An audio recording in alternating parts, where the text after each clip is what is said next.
Hello. हाँ, मैं Ramesh sir new bright वे के न्यू लेक्चर में आप सभी का स्वागत है। और आज का हमारा जो न्यू लेक्चर है वो बायोलॉजी जीव विज्ञान से संबंधित है और इस टॉपिक का नाम है कोशिका सेल। तो आज हम लोग सभी लोग सेल के विषय में बहुत डिटेल और बहुत क्लियर और आसान भाषा में सीखेंगे कि सेल क्या होती है, उसके कोशिका का इम्पोर्टेंट हिस्ट्री। देखिए, कोशिका का सबसे जो महत्वपूर्ण इतिहास है उसमें सबसे पहले हमें यही जानना चाहिए कि कोशिका की खोज सबसे पहले की किसने, कौन वो वैज्ञानिक है जिसने सबसे पहले कोशिका को देखा और कब देखा और उस समय वो क्या एक्सपेरिमेंट कर रहा था। तो इसमें सबसे पहले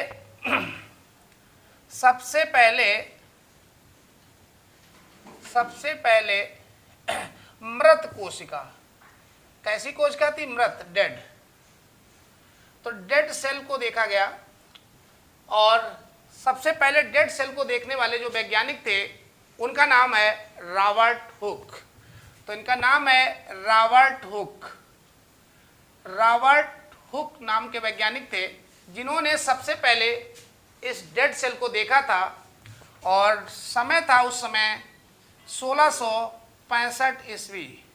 तो 1665 ईस्वी में इन्होंने डेड सेल को देखा और उस समय ये एक कार्क पदार्थ होता है उसका एक्सपेरिमेंट कर रहे थे। और इस कार्क में इन्होंने क्या देखा कि मधुमक्खी के छत्ते के समान इनको संरचना दिखाई दी।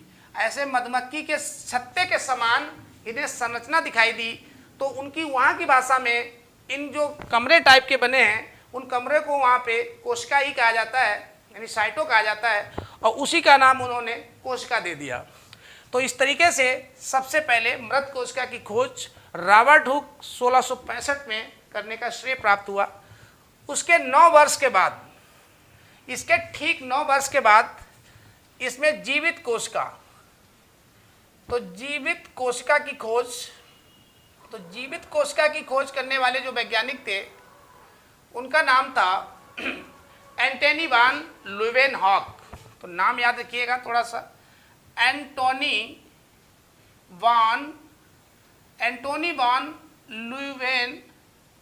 ल्यूवेनहॉक। तो एंटोनी वान ल्यूवेनहॉक, और ये समय था 1674 ईस्वी, यानी 1674। तो एंटोनी वान ल्यूवेनहॉक ब्लड सेल्स यानी रक्त क्या कुछ एक्सपेरिमेंट कर रहे थे, खून में एक्सपेरिमेंट कर रहे थे। उसी समय उन्होंने ब्लड में सबसे पहले जीवित कोशिकाओं को देखा और जीवित कोशिकाओं के आविष्कारक के रूप में या खोजकर्ता के रूप में इनको श्रेय प्राप्त होता है 1674 में एंटोनी वान ल्यूवेनहॉक को। उसके काफ़ी समय के पश्चात ये सब चलता रहा और दो वैज्ञानिक आए, मैथियास स्लाइडेन और थियोडोर स्वान। उन्होंने सीधे कोशिका सिद्धांत ही दे दिया। तो कोशिका का सिद्धांत देने वाले वैज्ञानिक थे कोशिका सिद्धांत। तो कोशिका सिद्धांत यानी ये जो सेल प्रिंसिपल है या सेल थ्योरी है, तो सेल थ्योरी किसने दी है ये हमें ध्यान रखना है।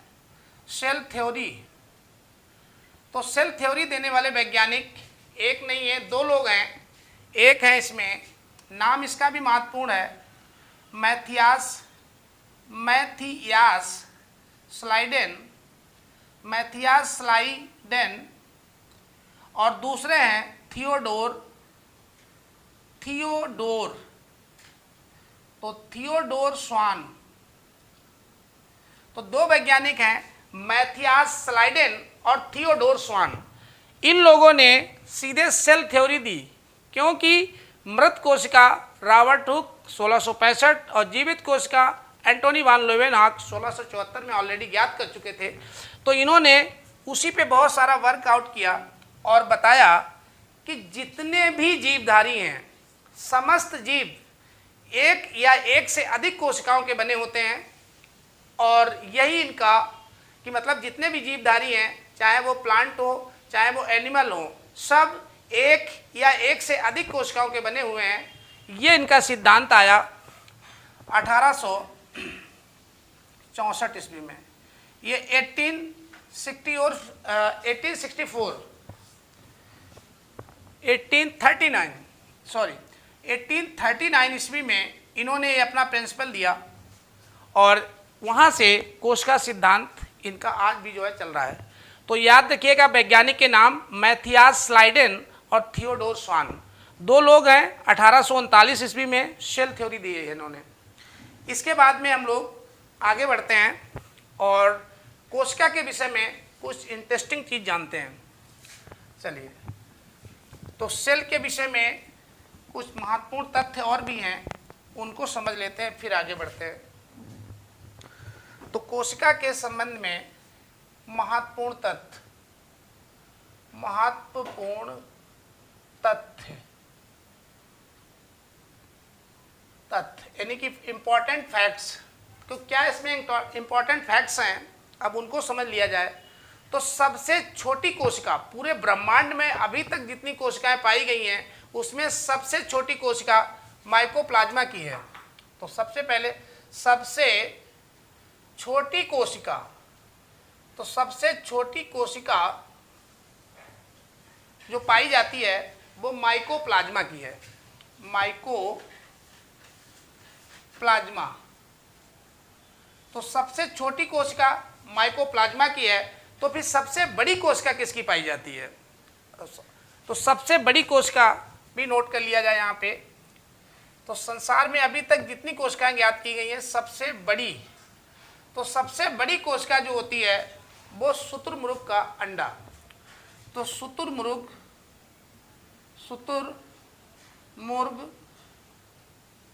का अंडा, तो शुतुरमुर्ग के जो अंडा होता है ऑस्ट्रिच ओवम, तो उसकी ओवम की होती है ओवम, तो ओवम की पाई जाती है। यह विश्व की अभी तक जितनी ज्ञात कोशिकाएं हैं उसमें सबसे बड़ी कोशिका है शुतुरमुर्ग के ओवम के अंडे की। और सबसे छोटी कोशिका जो है माइकोप्लाज्मा की अभी तक प्राप्त हुई है, ज्ञात की गई है, ये बहुत छोटी है।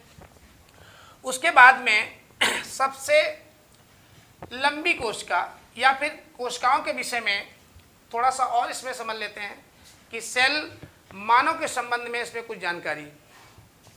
तो मानव के विषय में देखिए, मानव में सबसे छोटी कोशिका कौन सी पाई जाती है? तो मानव में सबसे छोटी कोशिका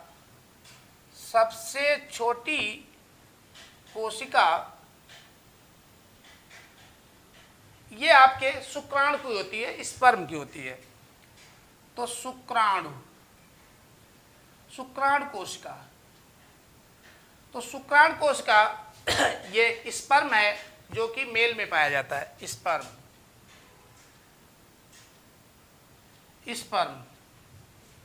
और सबसे बड़ी कोशिका,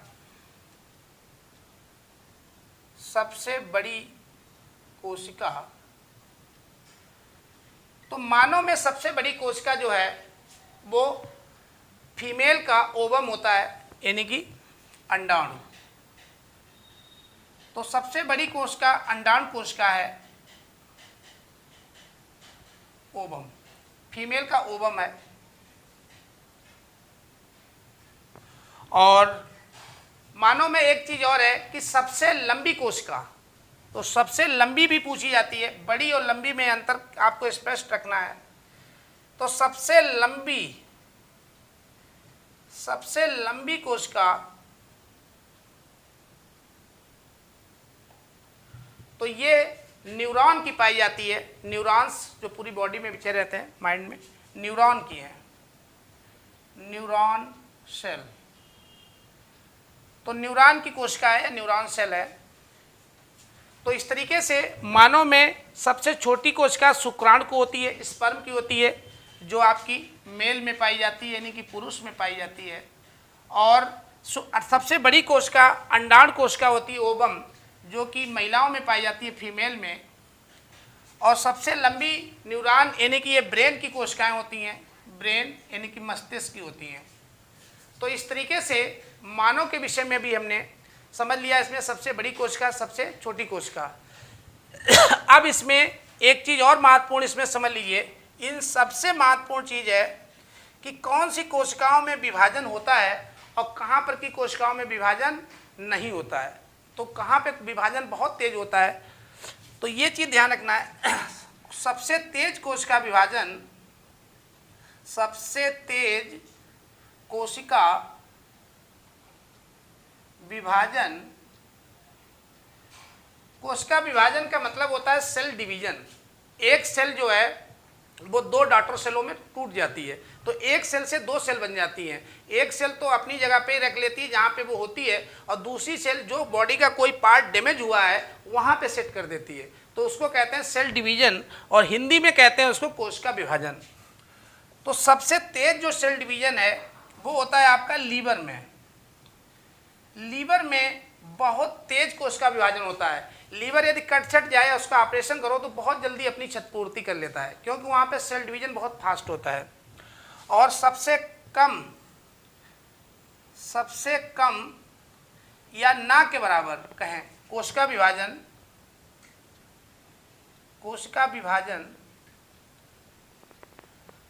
तो इसमें कम तो हटा ही लीजिए, ना रखिए केवल। तो कोशिका विभाजन कहाँ पे नहीं होता है, तो मानव शरीर में ऐसा कौन सा पार्ट है जहाँ पे कोशिका विभाजन होता ही नहीं है, सेल डिवीजन ही नहीं होता है। कहने का मतलब वहाँ पे यदि कहीं चोट लगी, हमारी इंजर्ड हुआ बॉडी, तो वो दोबारा रिकवर होगा ही नहीं। तो वो पाया जाता है ब्रेन में। ब्रेन मतलब मस्तिष्क। तो मस्तिष्क में सेल डिवीजन बिल्कुल होता ही नहीं है। इसीलिए कहा जाता है कि हमेशा हेलमेट लगाइए, क्योंकि ये पार्ट में सेल डिवीजन नहीं होता है। अंदर का भाग जो होता है उसमें सेल डिवीजन नहीं पाया जाता है। चलिए, तो इस तरीके से हमने मानव के विषय में भी, ये सेल यानी कोशिका क्या है। तो कोशिका वही जो रॉबर्ट हुक ने सबसे पहले कार्क में जो चैम्बर कमरे देखे थे, उन्हीं कमरों को इन्होंने क्या नाम दिया था, साइटो, क्योंकि वहाँ की भाषा में जो कमरे होते हैं, कक्ष होते हैं, उनको साइटो ही कहा जाता है।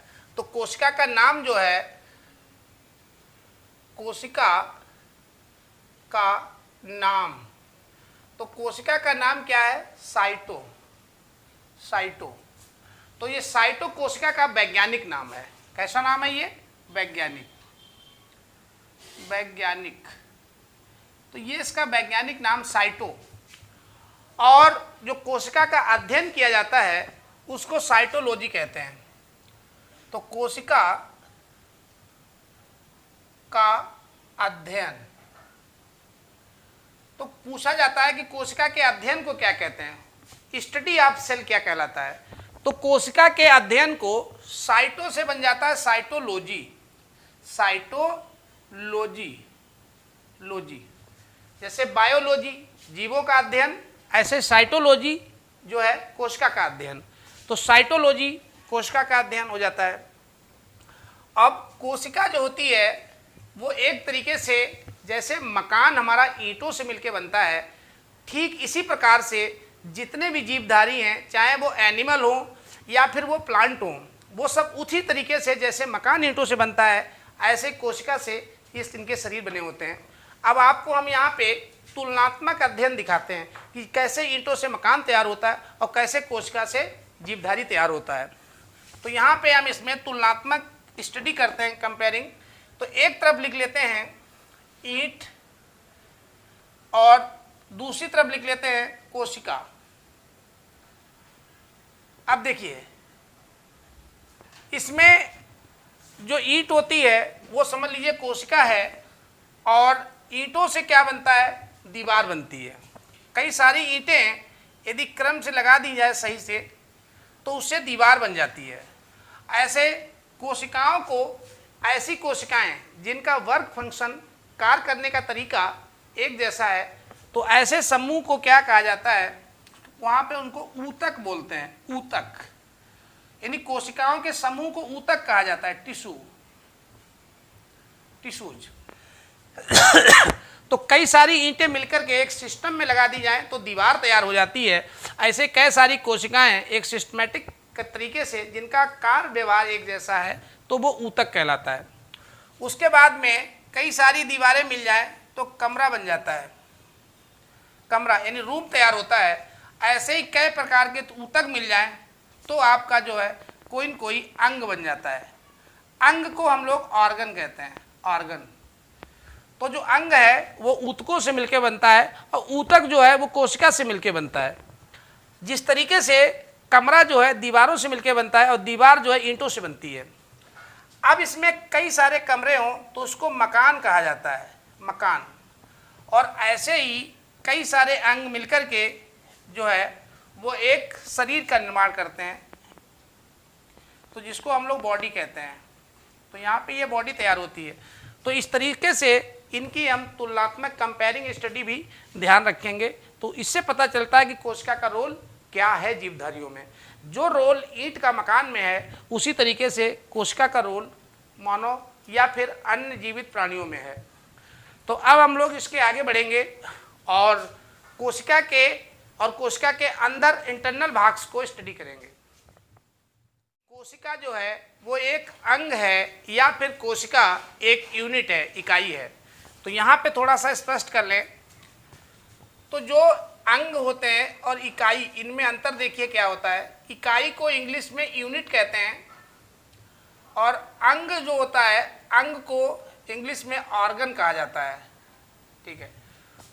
तो इकाई क्या चीज़ है? एक ऐसी स्थायी चीज, परमानेंट चीज जो अपने संपूर्ण कार्य को स्वयं कर ले। तो जो अपने कार्य करने के लिए पूरी तरीके से सक्षम है वो उसकी इकाई कहलाती है। और तो कोशिका जो होती है, इसका एग्जाम्पल आप जैसे एक कोई हॉस्पिटल है या अस्पताल है, तो ये कोई हॉस्पिटल है।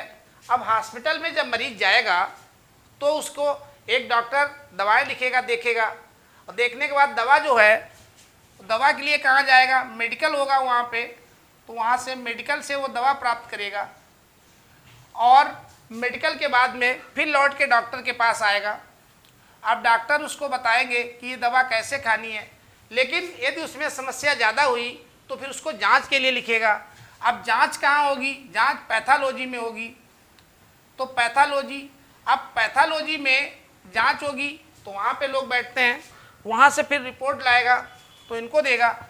तो ये अस्पताल मतलब जहाँ पे सारे काम एक साथ, जहाँ पे सारे काम कंप्लीट तरीके से कर लिए जाए, यानी मरीज को कहीं दूसरी जगह रेफर न करना पड़े, तो ऐसी चीज़ को अंग न कह करके इकाई कहा जाता है।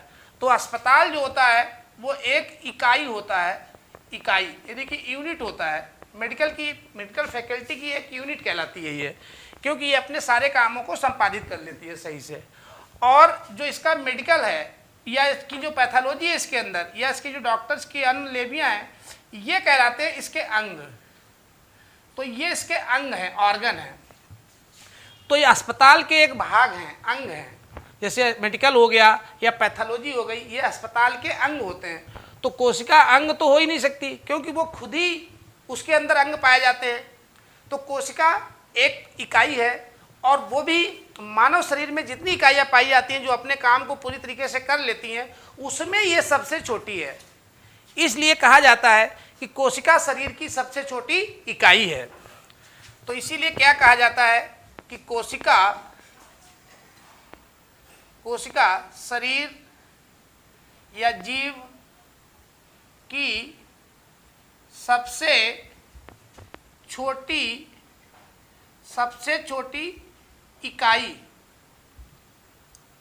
इकाई मतलब यूनिट है।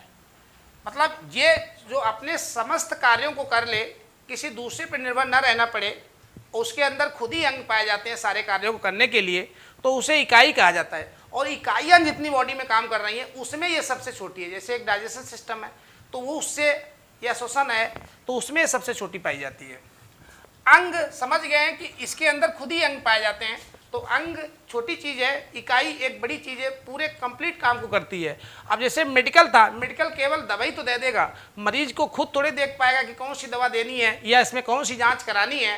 तो इसलिए वो केवल अंग है, और इकाई बड़ी चीज़ होती है, यूनिट। सबसे छोटा अंग नहीं है, सबसे छोटी इकाई है। इसके अंदर खुद ही बहुत सारे अंग पाए जाते हैं। अब हम कोशिका के आंतरिक यानी इंटरनल जो ऑर्गन्स हैं उनके विषय में 1 बाय 1 करके सीखेंगे। तो आप सबसे पहले कोशिका के अंग, ऑर्गन ऑफ द सेल, तो इसमें सबसे पहले जो सीखते हैं वो है कोशिका झिल्ली। तो सबसे नंबर 1 पे आती है कोशिका झिल्ली। तो ये कोशिका झिल्ली, इसका दूसरा नाम है प्लाज्मा झिल्ली। तो इसको प्लाज्मा झिल्ली भी कहते हैं, प्लाज्मा झिल्ली। तो कोशिका झिल्ली या प्लाज्मा झिल्ली, लेकिन ये इंग्लिश इसकी सेल मेम्ब्रेन या प्लाज्मा मेम्ब्रेन। तो सेल मेम्ब्रेन, सेल मेम्ब्रेन या फिर प्लाज्मा मेम्ब्रेन के नाम से इसको जाना जाता है। अब देखिए कोशिका झिल्ली क्या होती है। तो ये जैसे कोशिकाओं के हालांकि आकार सबके अलग अलग होते हैं, कोई लंबी कोशिकाएं होती हैं, कोई गोल होती हैं, जैसे रक्त की कोशिकाएं हैं, कुछ चपटी होती हैं, लेकिन अधिकतर कोशिकाएं हम गोल मान के चलते हैं। तो जैसे ये एक सेल है, अब इसके सेल के ऊपर की एक जो लेयर है, ये परत जो पाई जाती है, जो प्रोटीन की बनी रहती है, ये वाली परत, तो यहाँ से ही सारे पोषक पदार्थ बॉडी के अन्य भागों तक जाते हैं। तो इसी को हम लोग क्या कहते हैं, कोशिका झिल्ली या प्लाज्मा झिल्ली कहते हैं। तो ये जो सबसे बाहरी परत होती है, बाहरी झिल्ली, इसी को कहा जाता है, क्या कहा जाता है, कोशिका झिल्ली या प्लाज्मा झिल्ली। अब ये कोशिका झिल्ली या प्लाज्मा झिल्ली ये काहे की बनी होती है, तो यह प्रोटीन की बनी होती है। तो प्रोटीन, तो ये प्रोटीन की बनी होती है। और इसका कार्य क्या है, तो इसका कार्य है समस्त आंतरिक अंग इसी में रहते हैं। तो इसके कोशिका के समस्त अंग इसी के अंदर पाए जाते हैं। और इसके लिए एक सबसे महत्वपूर्ण चीज ध्यान रखना है, जब आपसे पूछी जाए कोशिका झिल्ली या प्लाज्मा झिल्ली, तो ये जंतु कोशिका और पादप कोशिका दोनों में पाई जाती है। तो ये आपकी जंतु कोशिका, तो जंतु कोशिका प्लस पादप कोशिका, पादप कोशिका, तो जंतु कोशिका और पादप कोशिका दोनों में पाई जाती है। ध्यान रखिएगा, ये दोनों में पाई जाती है। तो प्लाज्मा झिल्ली एक बहुत महत्वपूर्ण है, ये जंतुओं में भी मिलेगी और पादप में भी पाई जाएगी। इसके बाद में और ये प्रोटीन की बनी रहती है, क्योंकि जितनी चीज़ें झिल्ली हैं, झिल्लियों को जो स्ट्रेचेबल होती हैं, वो जनरली सब प्रोटीन की बनी होती हैं। अब हम इस लोग इसके बाद में बढ़ते हैं, कुछ दूसरे नंबर का इसका, वो है आपकी कोशिका झिल्ली के बाद में फिर आगे बढ़ते हैं इसमें और उसको पढ़ते हैं कोशिका भित्ति। काट दिया क्या? चलिए, तो कोशिका भित्ति दूसरे टाइप की है ये, कोशिका भित्ति। कोशिका भित्ति को कहा जाता है सेल वॉल, सेल वॉल के नाम से जाना जाता है इसको, सेल वॉल। तो अब इसको हम लोग यहाँ पे सीखेंगे कि सेल वॉल क्या है। तो इसमें सबसे महत्वपूर्ण चीज यह है कि यह केवल पादपों में पाई जाती है। पादपों मतलब प्लांट सेल में पाई जाती है। तो ये प्लांट सेल में ही मिलती है, प्लांट सेल। और एनिमल सेल में सेल वॉल नहीं पाई जाती है। दूसरी चीज, ये काहे की बनी होती है, पहले देखिए, जैसे ये सेल है, अब इस सेल के, ये तो इसकी सेल कोशिका झिल्ली हो गई, इसके ऊपर ये इस टाइप की एक कठोर रचना होती है, इसी के ऊपर रहती है, प्लाज्मा झिल्ली या फिर कोशिका झिल्ली के ऊपर पाई जाती है। तो ये केवल प्लांट्स में मिलती है, प्लांट सेल में पाई जाती है। और ये है सेलुलोज की बनी होती है, सेलुलोज। तो ये सेलुलोज की बनी होती है। जितने भी कपड़े हैं, कॉटन है, ये सब सेलुलोज का बना होता है। कागज है, कोई भी चीज़ यदि लकड़ी से मिलके बन रही है तो इसके मतलब उसमें कोशिका भित्ति पाई जाएगी, सेलुलोज पाया जाएगा। लकड़ी कहीं भी कोई भी प्लांट हो उसमें सेलुलोज अवश्य होगा। तो सेलुलोज नोट है, कागज है, ये सब सेलुलोज के ही बने होते हैं। सेलुलोज का पाचन मानव नहीं कर पाता है, लेकिन बकरी है, जानवर है, ये सेलुलोज का पाचन कर लेते हैं। अब इसमें इसका कार्य क्या है? इसका कार्य चूंकि बाहर से है और कठोर भी होती है, तो इसलिए आंतरिक अंगों की रक्षा करना, आंतरिक भागों की रक्षा करना एक तो, प्लस साथ में एक कोशिका को जो है मजबूती, आकार भी प्रदान करती है। तो आकार प्रदान करना, तो ये दो काम करती है, आंतरिक भागों की रक्षा करती है और कोशिका को एक आकार प्रदान करती है। तो इस तरीके से कोशिका भित्ति केवल प्लांट में पाई जाती है, ओनली प्लांट्स, ये एनिमल सेल में नहीं पाई जाती है, ये ध्यान रखना है। सेलुलोज की बनी होती है, जबकि सेल जो प्लाज्मा मेम्ब्रेन थी वो प्रोटीन की बनी हुई थी। सेलुलोज अब ये कठोर होने की वजह से ये अंदर के आंतरिक भाग जिसके जो होते हैं उनकी रक्षा करती है और कोशिका को आकार प्रदान करती है। इसके बाद में हम लोग सीखेंगे माइटोकॉन्ड्रिया, जो इसका एक महत्वपूर्ण आंतरिक अंग है कोशिका का, माइटोकॉन्ड्रिया।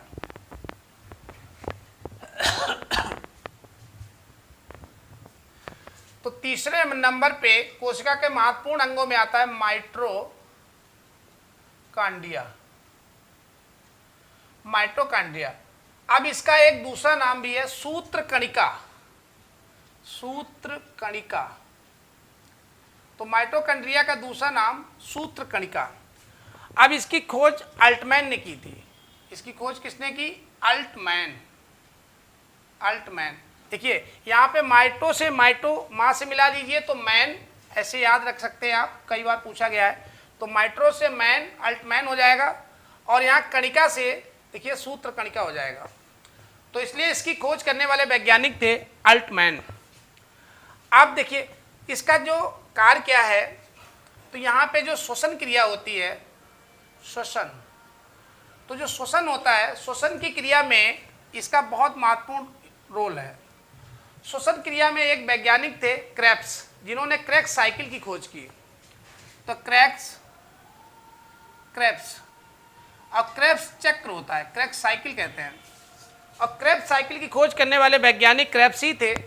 उन्होंने बताया था कि जब ये पूरी हम लोग ऑक्सीजन लेते हैं, बॉडी में जाती है, और जाने के बाद माइटोकॉन्ड्रिया तक पहुंचती है, और वहाँ पे इसमें एक साइकिल में 38 ATP बनते हैं, एडिनोसाइन ट्राइफॉस्फेट। एडिनोसाइन ट्राइफॉस्फेट, तो ATP तैयार होते हैं, जिनको आप एनर्जी के पैकेट कह सकते हैं।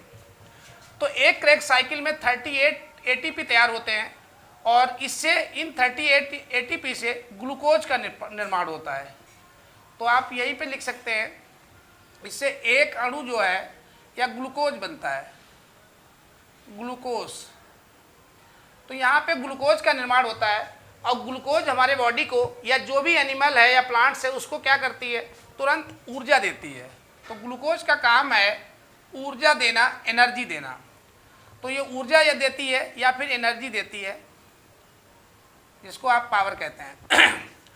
अब इसीलिए क्या कहा जाता है कि माइटोकॉन्ड्रिया को पावर हाउस या फिर ऊर्जा घर, क्योंकि यहाँ से हमें ऊर्जा प्राप्त होती है या पावर मिलता है, इसीलिए इसको पावर हाउस कहते हैं, कोशिका का पावर हाउस।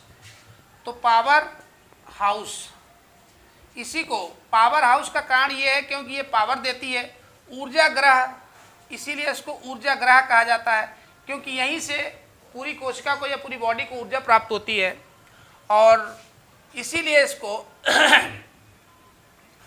और एक चीज़ और इसमें ध्यान रखना है, माइटोकॉन्ड्रिया में कुछ इस टाइप की रचना पाई जाती है ऐसे।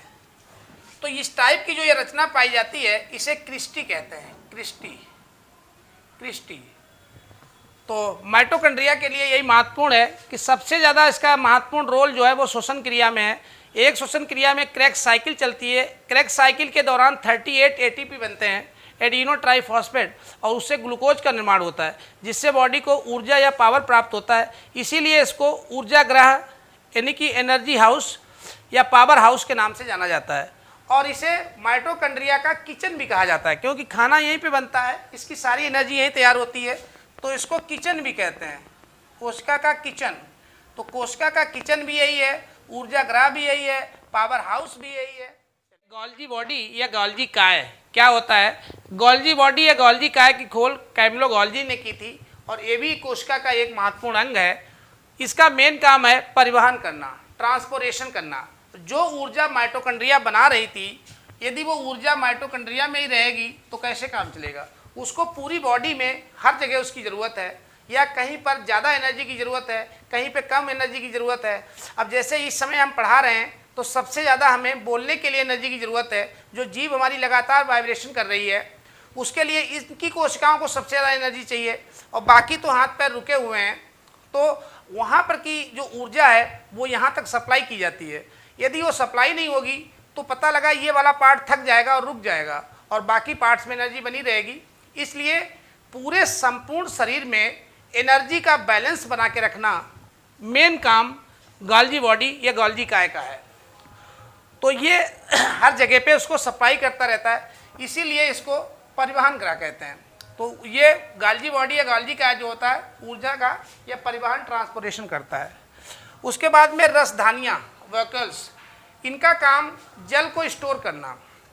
अब कहते हैं मानव शरीर में यदि देखा जाए तो 65 से 70% पानी पाया जाता है। अब ये 65 से 70% पानी सारा पेट में तो नहीं हो सकता है, ये समस्त कोशिकाओं के रसधानियाँ वैक्यूल्स में भरा हुआ है। अब ये रसधानियों में जो पानी पाया जाता है ये इतना महत्वपूर्ण है क्योंकि इसके बगैर हमारी बॉडी यदि कोशिकाएं काम करना बंद कर देंगी। इसमें यदि 1% भी कमी आ गई तो हमें प्यास लगने लगती है, और ज़्यादा कमी आ गई तो व्यक्ति की मृत्यु भी हो जाती है। अब इसमें यह ध्यान रखना है कि जो जंतु होते हैं, तो जंतुओं में रसधानी जो होती हैं वो छोटी होती हैं, इसमें छोटी पाई जाती हैं क्योंकि इनमें पानी की मात्रा कम है। जबकि पादपों में ये रसधानियाँ बहुत बड़ी होती हैं। इसलिए देखा होगा पेड़ पौधों को ऐसे दबा के निचोड़ दो तो पानी निकलने लगता है, तो उनमें बड़ी पाई जाती है। तो चलिए अब इसके सेंट्रोसोम, तो इसको हम याद रखेंगे तारक काय की खोज करने वाले वैज्ञानिक बोबेरी। तो बोबेरी तारक काय बोबेरी, तो इसमें इसका काम है कोशिका विभाजन करना, सेल डिवीजन करना। मतलब एक सेल जो है 2 डॉटर सेलों को बना देती है, एक सेल से 2 सेल बनती हैं और एक सेल अपनी जगह पर रख लेती है जहाँ पर से वो विभाजित हुई है, एक सेल जहाँ पे बॉडी क्षतिग्रस्त हुई है वहाँ के लिए सप्लाई कर देती है। तो ये क्या करता है, एक तरीके से पुनर्निर्माण करता है, सेल का पुनर्निर्माण। तो यहाँ पे सेल का पुनर्निर्माण होता है। और ये क्वेश्चन महत्वपूर्ण है कि कहाँ पे सेंट्रोसोम तारक काय नहीं पाए जाते हैं। तो ब्रेन की जो सेल होते हैं न्यूरॉन, वहाँ पे नहीं पाए जाते ब्रेन में। तो ब्रेन में ये नहीं पाए जाते हैं, और लीवर में बहुत अधिक मात्रा में पाया जाता है, बहुत अधिक मात्रा में पाया जाता है। तो लीवर में अधिक मात्रा में पाया जाता है, इसलिए लीवर में सेल डिवीजन बहुत तेज होता है। लीवर में कट छट जाए या इंजर्ड हो जाए तो अपनी क्षतिपूर्ति बहुत तेजी से कर लेता है, जबकि ब्रेन में न्यूरॉन सेलों में क्षतिपूर्ति बिल्कुल होती नहीं है, क्योंकि ब्रेन सेल में जो है सेंट्रोसोम नहीं पाया जाता है, ये ध्यान रखना है। लेकिन ब्रेन में एक और सेल पाई जाती है जिनका नाम है गिलियल सेल। तो गिलियल सेल पाई जाती हैं जिनमें सेंट्रोसोम होता है, और सेंट्रोसोम जब इसमें पाया जाता है, यहाँ पे सेंट्रोसोम होता है, सेंट्रोसोम गिलियल सेल में पाया जाता है। क्योंकि जो कैंसर है वो सेल विभाजन की प्रक्रिया है वो अनकंट्रोल्ड हो जाती है। यदि कोशिका विभाजन अनकंट्रोल्ड हुआ तो उसी को कैंसर कहा जाता है। तो अनकंट्रोल्ड सेल डिवीजन को ही कैंसर कहते हैं। अब देखिए, यदि ब्रेन में ये पाए ही नहीं जा रहे हैं सेंट्रोसोम, तो वहाँ पे तो कैंसर कभी, ब्रेन कैंसर तो कभी होना ही नहीं चाहिए। लेकिन ब्रेन में एक छोटा सा पार्ट गिलियल सेल पाई जाती है जहाँ पे सेंट्रोसोम होते हैं, इसलिए यहाँ पे कैंसर बन जाता है। अन्यथा यदि ये गिलियल सेल भी न पाई जाती तो निश्चित रूप से ब्रेन कैंसर नहीं होता। अब कैंसर, कोई पूछा जाए कैंसर क्या है, तो कैंसर की परिभाषा हमें यही देना है, अनियंत्रित सेल डिवीजन, मतलब अनकंट्रोल्ड सेल डिवीजन। तो अनकंट्रोल्ड जो सेल डिवीजन है उसी को कैंसर कहा जाता है, अनियंत्रित सेल विभाजन। तो अनियंत्रित कोशिका विभाजन तो अनियंत्रित कोशिका विभाजन होने लगता है, बहुत ज़्यादा तेजी से होने लगता है, तो उसी को कैंसर कहते हैं। तो इस तरीके से हमने यहाँ पे तारक काय, सेंट्रोसोम, खोज, बेबोरी, इनका काम है कोशिका का विभाजन करना। जहाँ पे होगा वहाँ सबसे तेज, जहाँ नहीं होगा वहाँ कोशिका विभाजन भी नहीं होगा बॉडी में, यानी कि वहाँ पे क्षतिग्रस्त कोशिकाएं दोबारा क्षतिपूर्ति नहीं कर पाएंगी। और लीवर में बहुत ज़्यादा पाया जाता है, इसलिए वहाँ पे बहुत तेज सेल डिवीजन होता है और वो अपनी क्षतिपूर्ति बहुत जल्दी करता है। ब्रेन में लेकिन एक जगह पाई जाती है, ग्लियल सेल पाई जाती है, जहाँ पे सेंट्रोसोम पाया जाता है, इसलिए वहाँ पे कैंसर हो जाता है। कैंसर का मतलब है अनकंट्रोल्ड सेल डिवीजन या फिर अनियंत्रित कोशिका विभाजन को ही कैंसर कहा जाता है। चलिए, तो इसका क्या है, कोशिका की हिस्ट्री उसको समझा, उसके बाद में इसके 6 महत्वपूर्ण अंगों को जान लिया। इसके बाद हम लोग अगली वीडियो में इसके अन्य पार्ट्स को समझेंगे। चलते हैं, थैंक यू, बाय बाय।